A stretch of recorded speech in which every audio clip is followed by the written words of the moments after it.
മനോരോഗ ചികിത്സയിൽ മനോരോഗ ഗവേഷണത്തിൽ schizophrenia, bipolar, ഡിപ്രഷനിൽ 2013 Kazakh university എന്ന ലോകത്തിലെ ഏക PhDക്ക് ഉടമയാണ് ഞാൻ.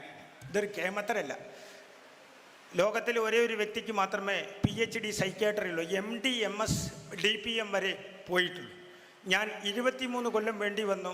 ആയിരക്കണക്കിന് ഭ്രാന്തന്മാരായിട്ട്. എൻ്റെ അച്ഛൻ്റെ സഹോദരിയും ഒരു ഗുരുതര മാനസിക രോഗി, 9 മക്കൾ, ആർക്കുണ്ടായെന്നറിയില്ല, ബലാത്സംഗം. എൻ്റെ അച്ഛൻ്റെ സഹോദരിയുടെ നഗ്ന ശരീരമാണ് ഞാൻ എൻ്റെ കുഞ്ഞുകാലത്ത് കണ്ടത്. ആ അസുഖത്തിൻ്റെ പേരായിരുന്നു ഡിസോർഗനൈസ്ഡ് സ്കിസോഫ്രീനിയ. ഇത് എന്തുകൊണ്ടാണെന്ന് ലോകത്തിനറിയില്ല. കെമിക്കൽ ഫ്ലക്ച്വേഷൻ മാത്രമാണെന്നാണ് അമേരിക്കൻ. ഇത് എന്തുകൊണ്ടാണെന്ന് ഞാൻ 23 അതിന് 30 റെമഡി ഞാൻ കണ്ടുപിടിച്ചു. 2013 PhD psychiatry, psychological disorder, schizophrenia, ബൈപ്പോളാറിനെ പറ്റിയുള്ള പഠനത്തിൽ ഞാൻ നേടുന്നു. അപ്പോൾ എനിക്ക് മനസ്സിലായി, ബ്രെയിനിലേക്ക് സഫിഷ്യൻ്റ് ഓക്സിജൻ, പ്രാണവായു എത്താത്തത് കൊണ്ടും ഗ്ലൂക്കോസും അയേണും ചില ഘടകങ്ങളും ശരീരത്തിൽ സിങ്ക് അടക്കം ചില മൂലകങ്ങളും സെലീനിയവും പെരിഡോക്സിനും കുറയുമ്പോഴാണ് ഒരു വ്യക്തി മനോരോഗത്തിലേക്ക് കടക്കുന്നതെന്ന് ഞാൻ കണ്ടെത്തി. അതിൽ ജനിതകപരമായ കുറച്ച് കാരണങ്ങളുമുണ്ടെന്നും ഞാൻ കണ്ടെത്തി. ഇപ്പം ഞാൻ ജനിതക ശാസ്ത്രത്തിലാണ് രോഗികളെ നോക്കുന്നതും ജനിതക രോഗ ഗവേഷകനുമാണ്. ന്യൂറോളജിയും സൈക്യാട്രിയും ഒക്കെ കഴിഞ്ഞു. കാരണം ഭാരതത്തിൽ 15 കോടി കുട്ടികൾ, 100-ൽ 57 കുട്ടികൾ ആരോഗ്യത്തിലും ബുദ്ധിയിലും ജനിക്കുന്നു.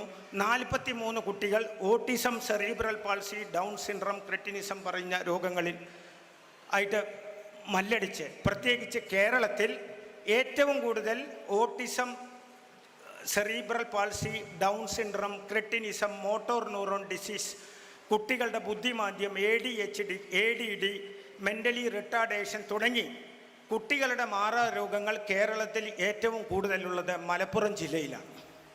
തെറ്റായ ഭക്ഷണവും അതിൻ്റെ കാരണവും ഞാൻ 13 കൊല്ലം കൊണ്ട് കണ്ടെത്തി. അത് നിങ്ങളോട് എന്താണ് ഇദ്ദേഹം ഈ കണ്ടെത്തി എന്ന് പറഞ്ഞാൽ, ഞാൻ ചെയ്തത് ഡിസ്കവറിയാണ് എന്ന് പറഞ്ഞാൽ ഈ പ്രകൃതിയിലുള്ളത് തന്നെയാണ്. നിങ്ങളാരും അതിനെ മെനക്കെട്ടില്ല. ഞാൻ എൻ്റെ ജീവിതം കളഞ്ഞിട്ട് എല്ലാം കളഞ്ഞ് അത് കണ്ടെത്തി. അതേസമയം ഞാനൊരു ഇൻവെൻഷൻ എന്ന് പറഞ്ഞാൽ ലോകത്തെ എഡിസൺ ബൾബ് കണ്ടുപിടിച്ചു. അത് ഇൻവെൻഷൻ, പുതിയത് കണ്ടുപിടിക്കുക. ഞാൻ പുതുതായിട്ടൊന്നും ഡോക്ടർ സുരേഷ് കെ ഗുപ്തൻ കണ്ടുപിടിച്ചിട്ടില്ല. എല്ലാം ഈ പ്രകൃതിയിലുണ്ട്. അത് തെപ്പിത്തെറിഞ്ഞ് രാത്രിയും പകലും അലഞ്ഞ് തിരിഞ്ഞ് ലോകത്തിൻ്റെ ഓണം കയറാ മൂലയിൽ പോയി പഠിക്കണം.